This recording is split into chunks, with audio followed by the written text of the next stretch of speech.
أشينا سدح بقول سنة لباتنات وحولي سائلكن السلام عليكم شيخ خير الله كسيه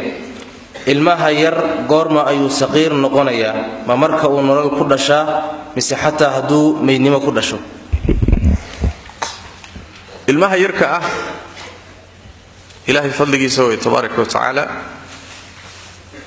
هدو الصغون قان قارين بنت وقلن كفولن hadduu ka hormaro dhinto waa ceelaliyo waalidkii u horeeyo uu shafeecaya xadiis far badan baa macnaha tilmaamaysa oo kamid yahay xadiiska Anas ibn Malik Bukhari qeyrkii waa soo saaray nabigu wuxuu sallallahu alayhi wasallam ma min an-nas muslimun yamutu lahu thalathatun min al-walad lam yablugh al-hinsa illa adkhalahu Allahu al-jannata bi fadli rahmatihi iyyahum ma jiro ruux muslim ah oo saddex ilmood u dhimanayaan saddexda ilmood oo gaadhin aan qaan gaadhin wali aan qalin ku furin oo qaan gaadhin illa haduu jiro ilaahay jannadu gelinaya ilmaha aan qaan gaadhin naxariista oo u naxariisanaya sababteed buu ilaahay waalidka jannada ku gelinaya haday hooyahay haduu aabba yahay طيب حديث qaar waxay tilmaamayaan irid kasto iridaha jannada kamida buu waalidkii kaga hor iimaanaya markaasuu gacanta qabanaya oo shafeecaya ilaahayna shafaacadiisa waa aqbalaya ilmaha yarkeen dambiga lahayn waa inuu san qaan gaadhin marka waa shart talabaadi waxa weeyaan waa in markuu geeriyoodo waalidku uu sabro oo ilaahay agtiisa uu ajir geysto oo ajir xisaabsado hadduu sabirka ka tago uu argagaxo oo khaladaad galo marka iyadana wax weyn buu luminaya su'aasha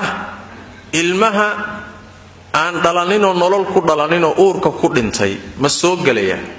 jawaabtu waa wase goorma waa markuu ilmuhu nafta lagu afuufay oo noolaa isagoo nafta la geliyo nool hadduu uurka ku dhinto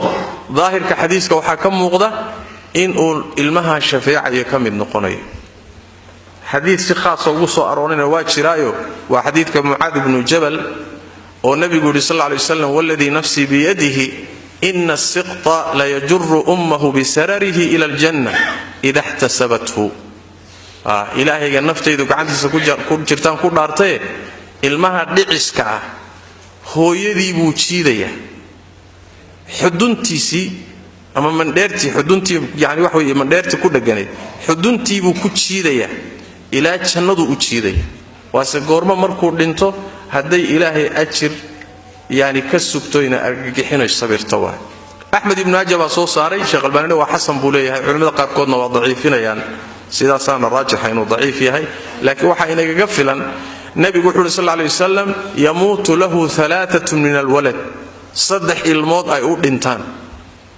marka ilmaha uurka ku jira hadii naf la geliyo oo uu dhinto wuxuu ku rumoobayaa uu dhintay sooma waa ilmo dhintay waa laazima inuu banaanka yimaado haduu gudaha ku dhintana waa lamid saddexda ilmood sharti ma aha saxaabadu markuu nabigu saddexda sheegay waxay yiraahdeen rasuulullaahi labana ka waran labana waa lamid buur ayay saxaabadu waxaana seegtay inaanu halna weydiino halna taa way naga hoos baxday laakiin labadii halka waan weydiinay oo labada saddex isaga sheegay baan dhihi lahaa labadana waan weydiinay halkaasay way naga hoos baxday marka laakiin laba gooraba ajir ma weynay wallahu a'lam